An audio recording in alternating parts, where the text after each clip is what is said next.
Well, hello, YouTubers. Thank you for joining Babula and myself.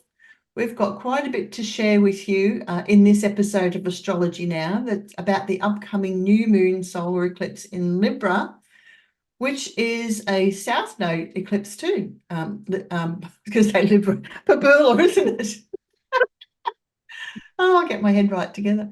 Yeah, so you wanted to mention a couple of things before we start too about some of the whatever. So take it away. Yeah, just a couple of things leading up to the eclipse. Most of you'll know, of course, that we're now in Libra time of year. We had the solstice when the sun was at 0 degrees of Libra on the 22nd. But previous to that, of course, nearly 2 weeks ago on the 18th of September, we had the very Neptunian Pisces lunar eclipse. And I just kept getting comments from so many people saying, oh, I'm really feeling this, this, because it's all the fields.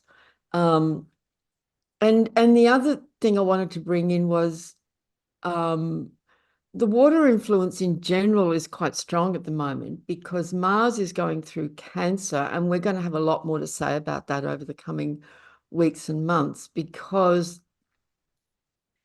Mars is going to move towards a retrograde process in early December. So Mars is now moving very slowly through Cancer. It's going to get just into Leo to 4 degrees, and in December, it will turn retrograde and go back into Cancer. So Mars is going to be hanging out in Cancer for some time to come. Yes, And currently Venus is in Scorpio, and Saturn's in Pisces and Neptune's in Pisces. So the water influence is quite strong at the moment. yeah. And there's a lot going on in Libra too. I was looking at the chart, the Sun, Moon, Mercury, the South Node, and Lilith is there as well. So like, wow, that's a lot.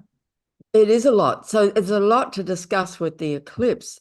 But it's interesting that, Libra is ruled by the planet Venus, and Venus is currently in a water sign. Yeah. She's in Scorpio and Mars is in Cancer. So just a quick comment about that. Often people feel like they're being pulled under when there's quite a strong water influence, particularly if they're not really used to that energy. Mm. And it can even feel a little bit heavy sometimes, it can feel like you're drowning a bit or, perhaps a bit more tired and so on, just with that quite strong water influence. But as we come to the eclipse on October the 3rd, which here in Australia is a Thursday, and it occurs 4:49 a.m. in the morning on Thursday, Eastern States, although we're coming up to daylight saving soon. It's not yet, though. That's Yeah. later in October, I think.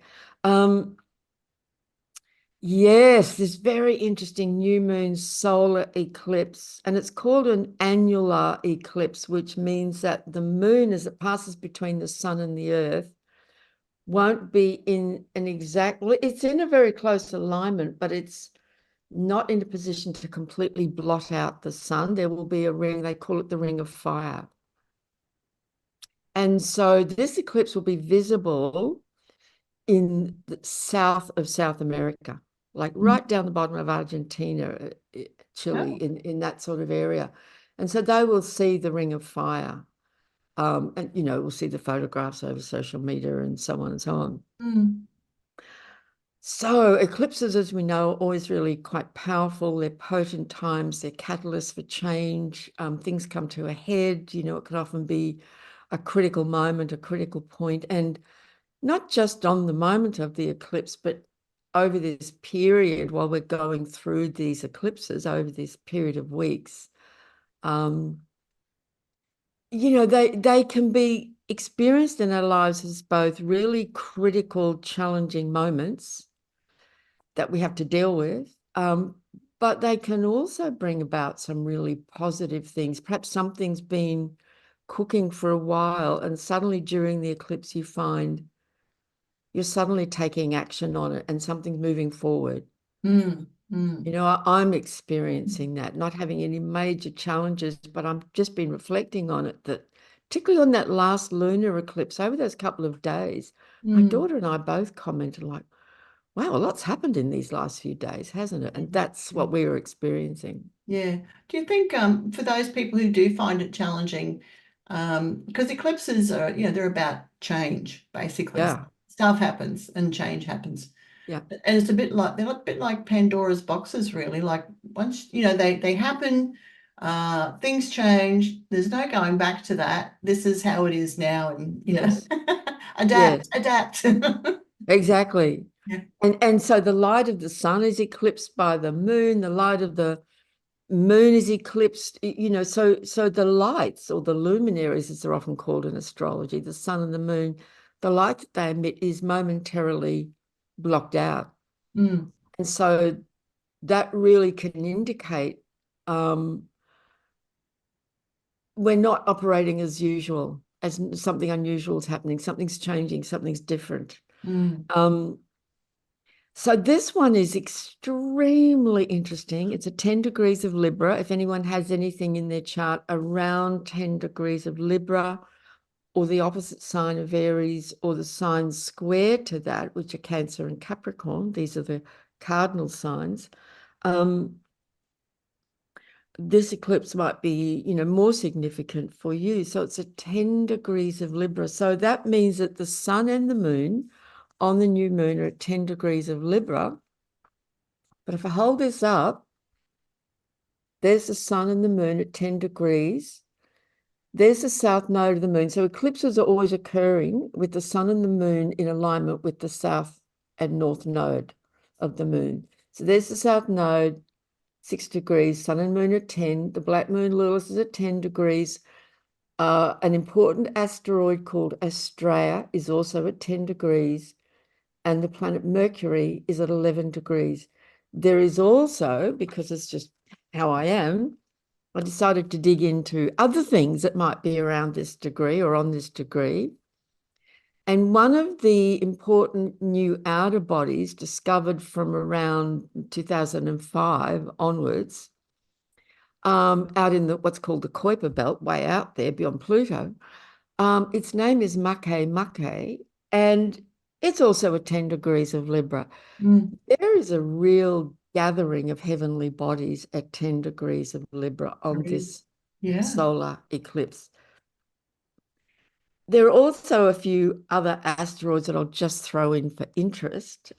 Lancelot,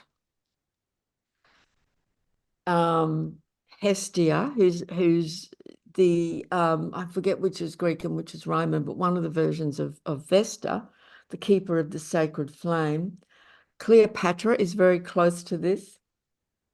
And there's another one that I noticed online, another astrologer in America. There's this huge, very destructive cyclone happening in the region of Florida in the United States at the moment, and it's called Helena.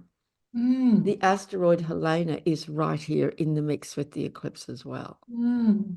Sometimes things are very literal like Yeah. that, Yeah. Yeah. you Yeah. know. Mm. Um, so Interest. Sorry, come.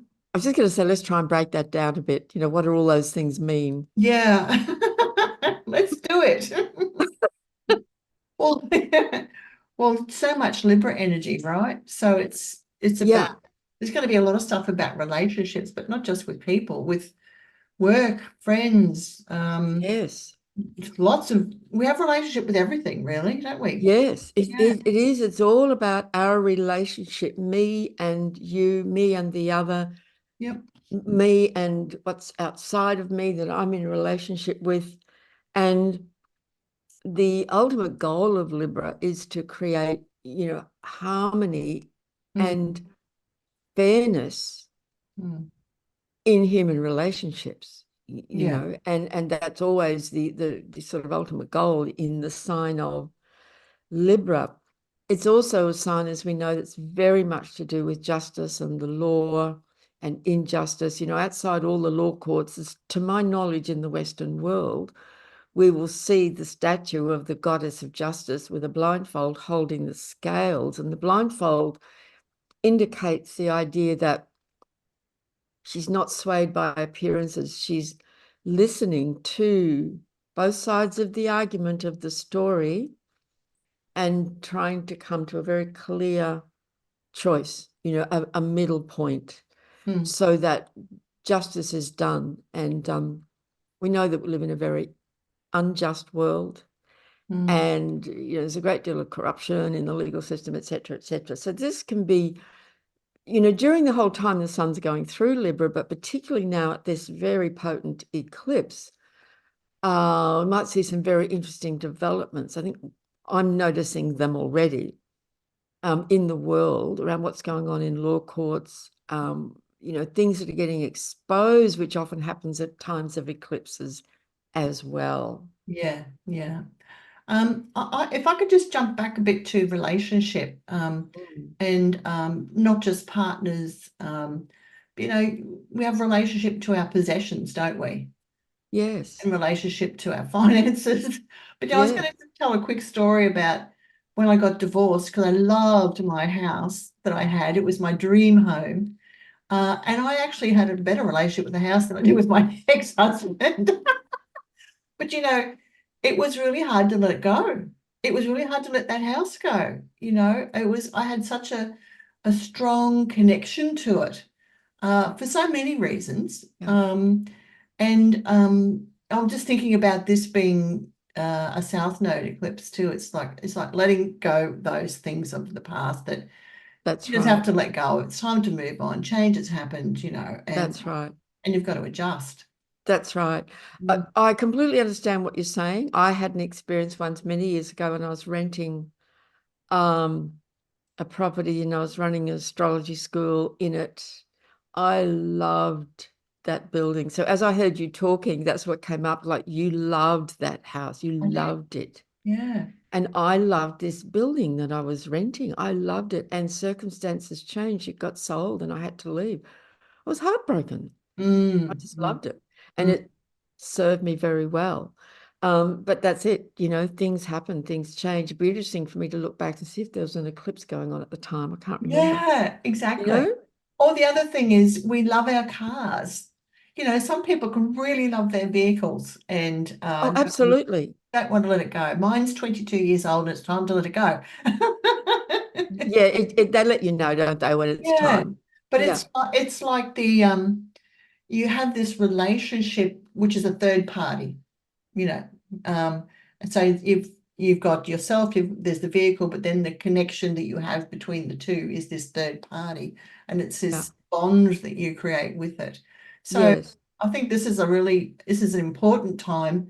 Might be a difficult time for a lot of people too, but it's about letting go and making room for new things. And when we do, we have that clean out. We feel so much lighter, don't we? yes. And for some people, that might literally be a relationship that they're in Yeah, that's right. that needs to go through some major change, or it's come to an end. Yeah, and I think because it's Libra, it's about letting go with grace, Yes, you know? yes. It's not about creating problems, say in a divorce or something like that. It's just about, okay, it's time to move on and let's do it with That's grace. right. And ideally then coming to, resolving all the the material issues in a way that's equal and fair and reasonable. Mm, That's the ideal of Libra. That's yeah, right. yeah. So all these other things now connected to it, the one that stood out for me immediately when I looked at this eclipse, even at the end of last year, I went, oh, look at that. The black moon Lilith is I know. right on it. I was just going to bring that up. I was going to say, so what's she doing in there? Exactly. Now, it's a very, I mean, I've looked into this for years, quite deeply, and I still continue to reflect on Lilith and the many different ways we can understand this. It's an energy that's very mysterious in many ways, and I think there's many levels of it, many shades of it. One of them is it's absolutely to do with feminine power and the diminishment and the lack of recognition of the feminine energy on this planet and how unequal it has been for so long. We're talking about Libra. And in Mm, my experience, I've met women with simply because most of my clients and students are women, not all, but most, Mm. with the Black Moon in Libra. And this becomes a very strong issue for them in their life. Like if there is not an absolute sense of equality in the relationship, they simply cannot be there. If Yes. it doesn't feel equal in some way, as in mutual respect and feeling like two people are equally in this together, not Yeah. that they're the same, but they're equal. That's an issue. It's very strong here. And so, reclaiming the energy of Lilith is a very big journey and a process, and it's about the empowerment of the feminine and coming up from under the repression of that. Mm. I think, I was going to add to that, because Libra is it's also, take it more deeply, is about the relationship we have with ourself, right? Because she wanted equal relationship, but she didn't get it. That's right. So So she left. yeah, exactly. So I think she might trigger or open up parts of ourself that we haven't Yes, acknowledged or dealt with, exactly. Yeah. Because always around Lilith, in my experience, beneath the surface, because it's called the Black Moon, and it's not black as in evil, it's this energy of darkness, which is deeply and profoundly of the feminine. Mm. And in there, we're often hiding from ourselves. We're hiding parts of ourselves from ourselves. And then when it gets triggered by a situation, possibly in a relationship, all this stuff comes up. So this particular eclipse with the Black Moon sitting right on it might, in some cases in the world, on the world stage, and in some people's personal life, unleash some stuff. Yeah. Yeah. And Mm. it can just all come out. And Mercury's right there next to it. And when Mm. Mercury's connected to the Black Moon, in my experience, like things have to be said and they may not be comfortable. It's that moment when you're with someone and you say, we need to talk, or we need to have a really uncomfortable conversation. Are you up for that? It's Yeah. that kind of thing. Yeah. And that can be a real turning point one way or another. Yeah. And I think with Lilith and Libra too, it can be about people we don't like too, not just parts of Absolutely. ourselves, but other people. And I'm not going to engage with that person. Thank you very much. Like Yes, those issues could come up. that's right. Yeah. So that can occur in friendships and all sorts of situations. Yeah. Yeah. Mm. So often around the Black Moon, Lilith, we have to face something in ourselves or in our circumstances that we've been avoiding and not wanting. There's something's very raw and honest about this, about the Black Moon, in my experience. We have to get raw and real and honest. Yeah. And that's not always comfortable and easy, particularly in Libra, which is a sign that likes to keep everything beautiful and harmonious and keep the peace at any price. This particular eclipse looks to me like one that says, good luck with that, because this is really quite strong. Mm. Mm. It's Yeah. quite strong. Yeah. Um, I think you're right there about with the Mercury, with Lilith, Libra, it's about speaking up and getting our own needs met too, because that Libran energy is always about, passing over to others. What do how can I yes, help, what do you want? How can I help you? Whatever. yes, But, it's about the other person and appeasing them and yeah, so that they love us, right? Or like us. But this is all about, no. This is about yeah. speak up and about what you need. Exactly. And I think the core question in all of that here is what is out of balance? Yeah. What's out of balance? And I think we can ask that question of ourselves at this time during this eclipse week about all kinds of things and, looking at our life and going, what is out of balance? It's just not working here. Yeah. You Yeah. know? And of Yeah. course, yeah. I was going to say, of course, Libra is opposite Aries. I'm just having a quick look at the chart. The North Node, so that South Node in Libra and North Node in Aries. So it's Yeah. again, it's a whole issue of me and we. Yeah. Mm. And as you said earlier, it is a South Node eclipse. So there's something that's wanting to be released here. Yeah. And when we look at the North Node is the release point, Mm. then it might require some courage and bravery, you know, to take a step forward into the unknown. Because one of the reasons we may want to stay in a relationship and keep the harmony is because it may not be going well, but it's familiar and it's known, and there's a certain comfort in that. Over in Aries, got to be brave and head off into the unknown. Yes. So, yeah, and there's another, I mentioned earlier, the asteroid goddess called Astraea. Mm. And pardon me, and she's a favorite of mine for obvious reasons, because she's a goddess of the stars. Yeah. And her story in the mythology is very interesting, in Greek mythology. You know, way back in the mists of time, it was said that the gods one by one kind of left Earth and went up into the heavenly realms because they were fed up with, you know, humans and all the troubles and so on. But Australia was the last one to leave. She chose to stay to share her wisdom and knowledge with humanity for as long as she could. But there came a point where it just became too painful. They were too ignorant. They weren't evolving and growing and so on. So she also left.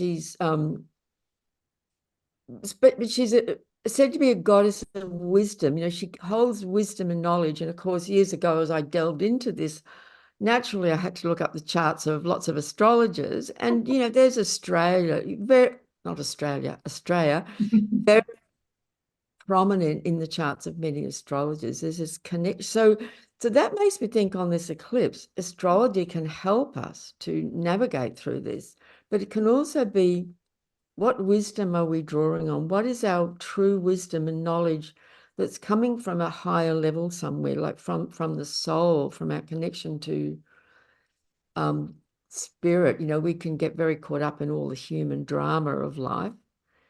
Mm. What's the message that wants to come through here from somewhere else, we could say? And are we listening? And are we That's the listening? other thing. Exactly. And that was one of the issues with Australia. Like, she got frustrated that they weren't listening. They Yeah. weren't taking on board Yeah. the wisdom and knowledge that she was sharing. I don't blame her.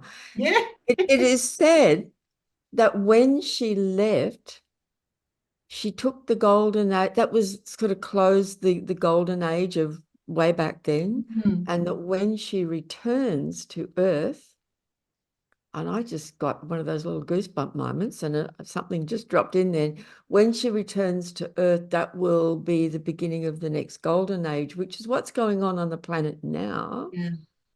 And that could be why we're seeing such an incredible resurgence of astrology. It's everywhere now. Mm. Believe me, it wasn't when I started years ago. It Oh wasn't. yeah. There's a new astrology podcast pops up every day.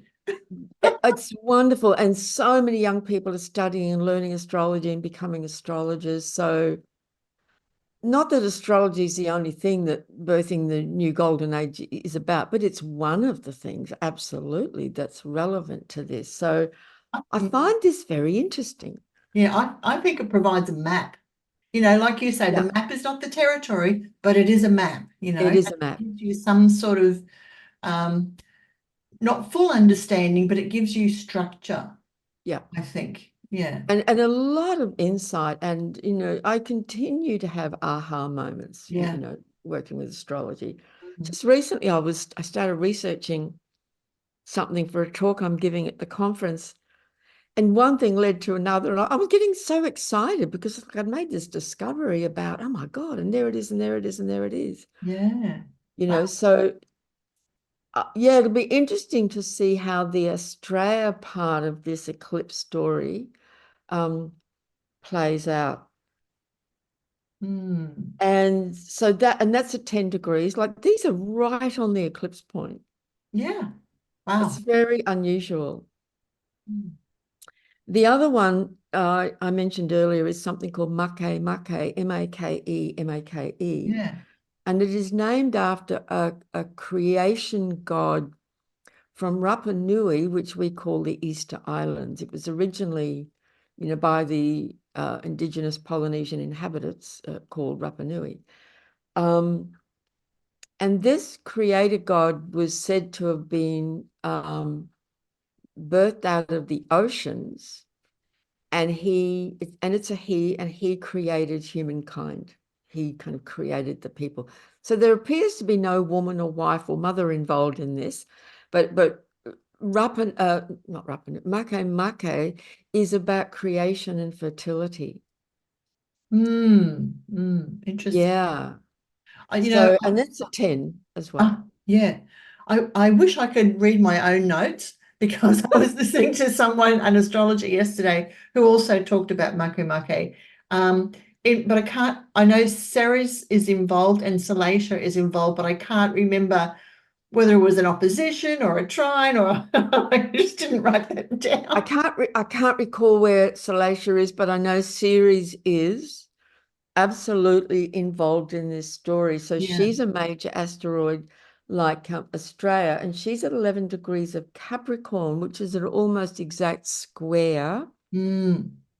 to the eclipse. And I said before, I've been doing some research in the last couple of days, and it was about Ceres. I suddenly was getting these like little light bulb moments about Ceres. Mm. And the myth of Ceres is very interesting. We know that she's the goddess of the earth and the harvest and the grain. She has a great deal to do with farming and the production of food and making sure there's enough food for the people of the land, that the land is fertile. And we know that there are currently some very challenging issues to do with that. And we can have all sorts of views and opinions on why that might be happening. Mm. But there's a dark side to the story of Ceres, and that is that her daughter, in the Roman pantheon, she's Demeter, and Mm. Demeter's daughter is Persephone, and Ceres, the name of Ceres' daughter is Kore, and the daughter was abducted by Pluto, Hades, and taken into the underworld. Mm. The versions vary, I do. but the basic version is that Hades, Pluto abducted this beautiful young innocent maiden. You can imagine her as being maybe 14 or something like that, Mm. and whisked her down into the underworld. The earth closed over and the mother couldn't find her. And Mm. in the mother's grief, she neglected her responsibilities as the goddess of the earth and the land and the food production. And the land lay fallow, there was droughts, the food wasn't being produced, people were starving. But Persephone's taken into the underworld, and is raped and abused by Pluto Hades. That's the really dark, hard version. Mm. But in time becomes the queen of the underworld, Persephone, queen of the underworld. Mm. And this one aspect of this story can relate to the darkness on this planet around the abduction of children in vast numbers, Mm. disappearing children. Mm. So that's what I was looking into. Mm. And that side of with these myths and how these planets and bodies are named after mythological stories, it's really interesting to look at all the different aspects of the story, because these myths can be quite complex and very layered and very subtle, and different versions of them as well. Mm. Mm. So, Ceres is now in Capricorn, to do with worldly power structures and so on. It's also an earth sign to do with the land, land and property rights and ownership and all that kind of stuff. So Mm. that's square to this eclipse in Libra to do with the law and what is just and fair and so on. Interesting, isn't it? Isn't it interesting? Yeah. Multi-layered. Very, very multi-layered. But I mentioned all of that because some people might then go, that part, I'm experiencing that right now. Right. Yes. Yeah. It's like there's often a piece of the story that we resonate with very strongly. And that's why often I like to sort of tell these stories, like in readings with clients and so on. If I see something strong in their chart, I'll often share the story and watch their response. And there's usually a strong response because they can relate. Yeah. Yeah. The archetypal energy of it, it's archetypal. Oh, exactly. I've been starting to make some notes about the asteroids, and I was just reading while you were talking about that. Series suggests the relinquishing of a bond so that a mature phase of the mother-daughter relationship can begin. I remember that in the story, that Yes, one of the versions was that Persephone actually fell in love with Hades after all, or something, but she then was making her own decisions. So she, in a way, she matured and had this that's right. adult relationship with her mother then. That's right. It's the at a certain stage in our life we lose our innocence. Mm. And that can happen at different times for people. And it's not always, of course, through an abduction, but we grow up and we go through these different stages and we have to face up to certain things. So the Oh, series is very much about the mother-daughter dynamic. yeah. Sorry about those noises that are pinging in the background. Oh, I can't hear them. Oh, great. Oh, good. Okay. No, it's just messages coming up in our little chat group, and as long Okay. as you can't hear them, that's great. I can't hear it. It's fine. But that's nice that people are commenting. Good. So see, I like to simplify things just so people can see more clearly. So there's the gathering around the eclipse, and I haven't written in the other things like Make and the other asteroids, but there's the square to Ceres, and there's also a square to Mars, which is in Cancer, Mm, and the Mars is opposite the Ceres, and that's called a T-square. And yeah. this eclipse point is the point of the T-square. And so there's a lot of energy. It's very dynamic because these are all cardinal signs. We're on what we call the cardinal cross. And cardinal signs are very dynamic. They're signs of action. Mm, So things will happen, there's a dynamic energy here. mm. And of course, talking about relationship issues in relation to Libra's ruled by the planet Venus. And where's Venus right now? She's in Scorpio. Mm, So, Scorpio is ruled by Pluto, Hades, and Venus, just in terms of the sign she's now passing through, is going through a deeper process around transforming our relationship and the heart and what is love and what does it mean. And so when planets go through Scorpio, there's quite often a deep process. There can be shedding, mm. releasing of things. We're facing things that, we simply have to come to terms with. It's a very passionate, I know women with Venus and Scorpio, and they're very passionate when it comes to love. Like it's Mm, nothing, and they're very passionate. They're in there 100%. yeah.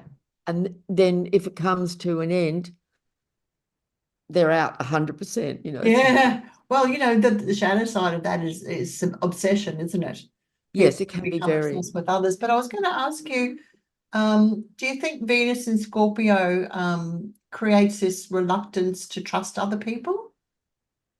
It certainly can do. Mm, And that can be because they've been burned before, they've mm, felt betrayed before in relationship. And yeah, they might have had experiences where they've become very wary and, even to the point of being very suspicious. And it's interesting, while Venus is going in through Scorpio, the black moon Lilith is on this eclipse. So a lot of stuff might be coming up for people. I know of a few people that is absolutely the case. They're mm, going through a critical time in their relationship. And some have already separated. And I'm thinking of a couple that's actually happened. And some are like on the brink. So mm, this won't be true of all relationships, of course, but for some people, this will be a critical time. mm, But it's because things probably haven't been going that well for a while, or there's been issues that perhaps now they're just coming to a head. mm. Right? I wanted to ask you probe a bit more deeply about Ceres. Mm. In Libra, would that sort of involve our relationship to the planet, to how the environment. Yes, I Mm. think Sirius has a lot to do with the environment and our relationship to it and to the natural world, Mm. particularly in an earth sign. Mm. Mm. Yeah. I've And been, oh, go on. No, no, go on. What were you going to I was say? going to say, I have seen a few news reports that are sort of that are worrying, not to me per se, but to people who are sort of caught up in the whole climate change issue, how this huge chunks of ice breaking off in, in North Pole, I think it was, in the is it the Arctic in the north? Yeah, Yeah. the Arctic. Yeah. And if one, and they're expecting one to break off that is like huge, I mean massive, and if it does, it's going to create a lot of problems for people on the land. And I thought that's an interesting thing that's come up now. Mm. Yeah. I hadn't heard that. That's Mm, interesting. mm. Yeah, so there can be a lot going on with the Earth herself, and of course we know, we'll come to this in a moment, that while we're still talking about Capricorn, Pluto is right at this last degree of Mm. Capricorn, so things are getting pretty intense. Yeah. Yeah, yeah. I That mean, that's an understatement. it's an understatement. I think it's interesting that many people will be aware. I won't mention the name just because it might alert algorithms and so on. Yep. But there's a famous person in the entertainment music industry in the United States who a couple of months ago the spotlight was shone on him, and it was found out that he'd been up to no good for a long time, and now he's in the hands of the law. And I think this is the shadow energy we're talking about of the black moon Lilith on this eclipse. I would suggest that around that kind of issue, and it's connected to Ceres, what I said before about Ceres, tip of the iceberg, talking about icebergs, Yeah. isn't that interesting? What an interesting metaphor, the icebergs breaking off. Yes, yes. Um, it's going to be a lot more, and around this eclipse period, Mm. things could really escalate around that whole story, Mm. which is the tip of a massive iceberg. Yeah, yeah. We've just been talking about the third. Like, I know we haven't moved on. It's just so it, much going on. it's huge. It is huge. I Absolutely. kind of like that Lancelot, the asteroid Lancelot's on this eclipse as well, because we kind of think of, well, I do, and I think of Lancelot as this kind of the good knight. Mm, mm. The good knight who's going to come in on his beautiful big white horse. And I'm a Pisces. I can go with the romantic notion of that, right? Yeah, me too. But that's the image. We're talking archetypes again, Yeah, that image of Lancelot as the good knight. yeah. Um, And chivalry. Chivalry, Mm. which is a Now, very isn't that Libran thing. interesting? Isn't Yeah. that interesting to put that with Lilith? Yes. Yeah, very interesting. You see, Mm. in the story, when in one stage of the story, she's, Adam's wife, Mm. and she refuses to obey him when he insists that, he's the husband, so she has to obey him, and she refuses. Um, her position is, and this is my version of telling the story, purely my version. In Libra, it would be like, well, if you weren't trying to dominate me and be the superior one and put me under your thumb, I would consider staying here with you if we did this as equals, right? But that's not what's happening here.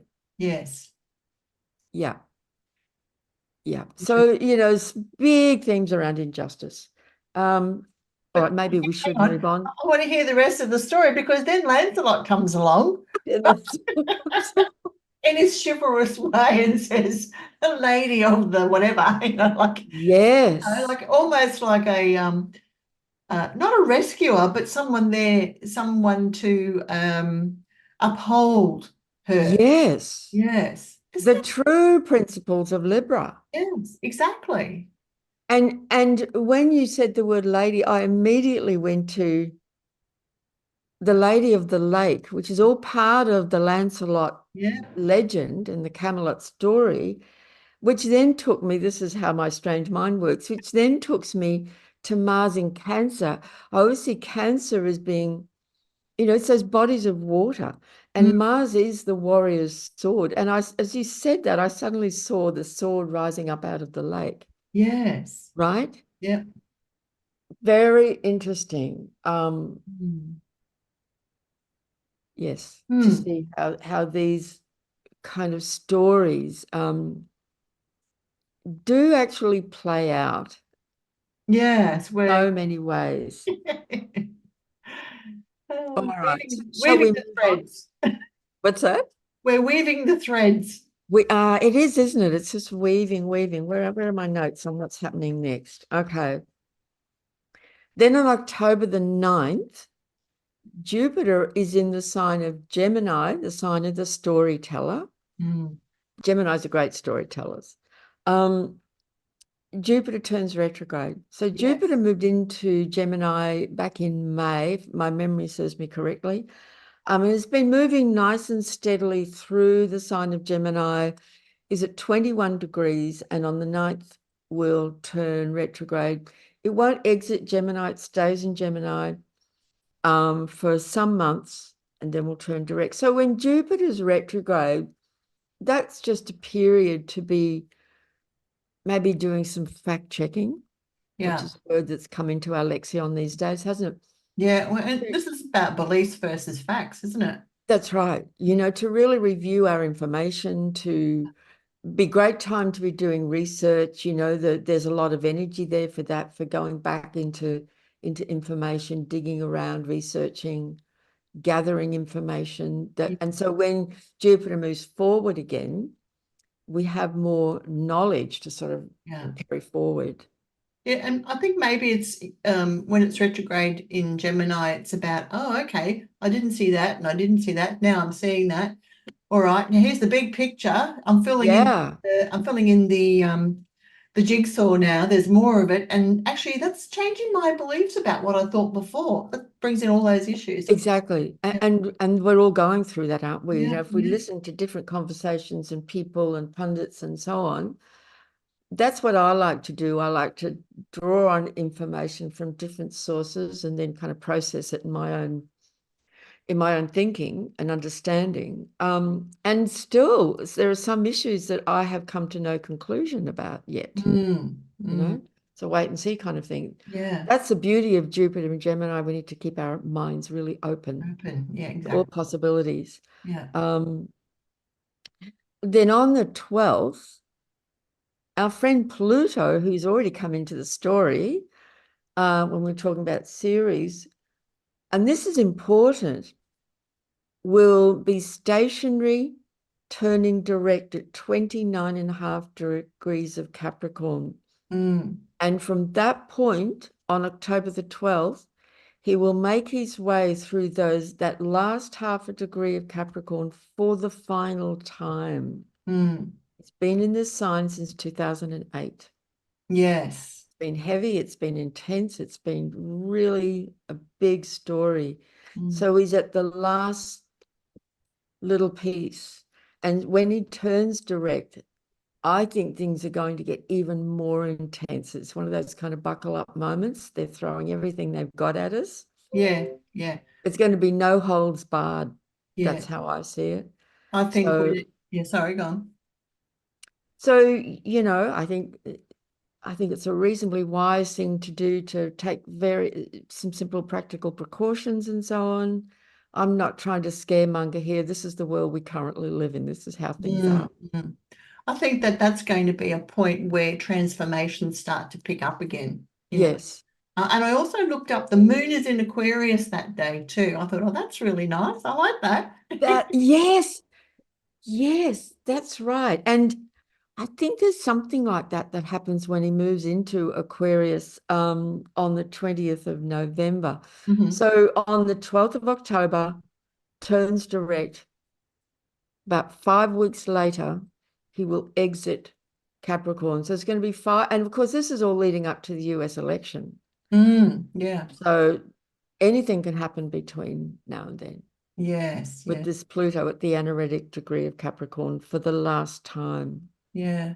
I also just want to say in there too, you know, with the moon going into Aquarius that day, when he turns direct, it'll be, you know, it'll be the collective emotions or the emotions of the collective, I think, that will be sort of part of the story. That's right. Mm. That's right. And in what we call mundane astrology, the astrology of countries, nations, politics, world events, the moon has a lot to do with the people and the mood of the people and the response of the people. And in Yeah. Aquarius, absolutely the people. Mm. Yeah. Yeah. On October the 14th, as Pluto is now direct, but still very, very, very slow, like barely moving, it'll take him a while to sort of pick up a bit of speed. Mercury at the very, very end of Libra makes a square to Pluto, and on that same day then goes into Scorpio. So Mm. Pluto turns direct, and then 2 days later, Mercury goes into Scorpio. And Mercury in Scorpio is like the psychopomp, you know, where our mind is taking a dive into a deeper Yeah. realm. Yeah. And underlying messages too, you know, like, you know, when you the nuances, you pick up these messages that aren't actually spoken, but you know there's something being said. Exactly. Yeah. Exactly. The intuition can be Mm. very strong here. Yeah. Yeah. You Yeah. can smell it, you can feel it. Yeah. Yeah. Yes. Mm. The 14th is very interesting. While Pluto's still sitting stationary, barely moving, but will slowly start to move, Mercury squares Pluto and goes into Scorpio, which is ruled by Pluto. Mars in Cancer makes an exact square to Chiron Mm. and an exact square to the Sun, which is also opposite Chiron. There's this very interesting T-square between the Sun in Libra, Mars in Cancer, and Chiron in Aries.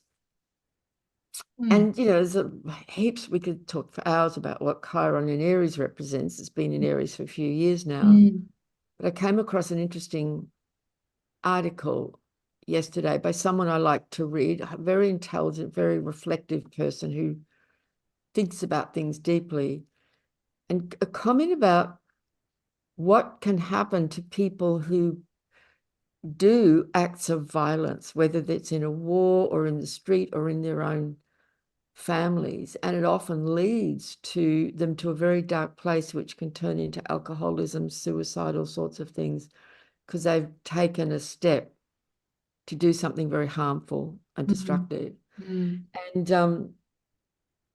And it made me think of Chiron in Aries. I'd never thought before of the wounded perpetrator. And Ah. we know that perpetrators are wounded people, Yeah. but the pain that perpetrating can actually cause people. And it made me kind of think about that. You know, my mind then went off down these different trails. I love that, you know, when you come across something, what you said before, that just shifts your perspective and your thinking about things. Yes. Yeah. Yeah, because what we've been seeing too is actually that's a bit got me thinking more deeply about people who don't even know who they are, because this is another part of that is about identity, isn't it? Identity. Who am I? And we see this now with people, you know, not really knowing who they are, particularly these young children who have got these sex problems, you know, That's right. gender problems. What is it? Gender aphasia, I think they call it, or something like that. Adults Yeah. can have that too, but Yeah. children, or just being misled, or That's right. thinking, oh, maybe I like that girl, maybe I should be a girl instead of a boy, you know, those sorts of things. That's right. Who the heck am I?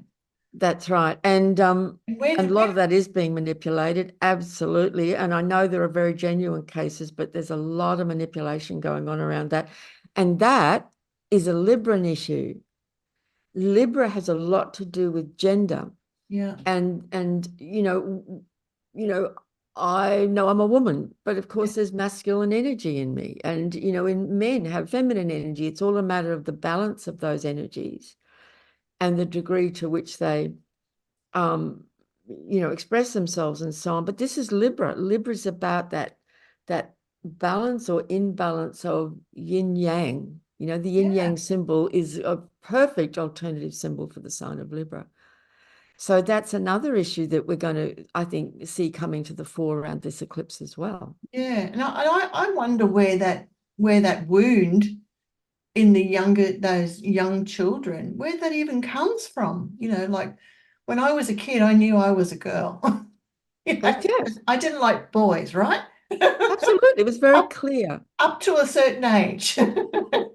And then I wanted their attention, of course. But Yeah, you know, like I really knew, hey, and there was no question about girls being girls and boys being boys.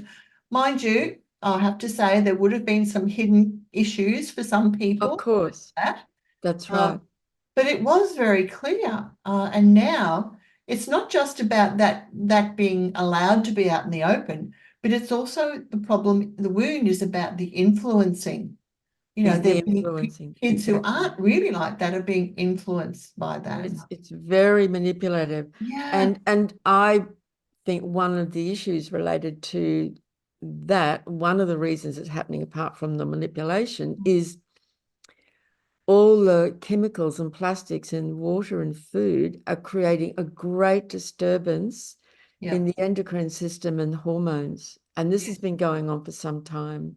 yes. Testosterone levels are dropping, infertility is becoming rampant Mm. because our natural body systems have been so interfered with now for some decades, and it's getting worse and worse.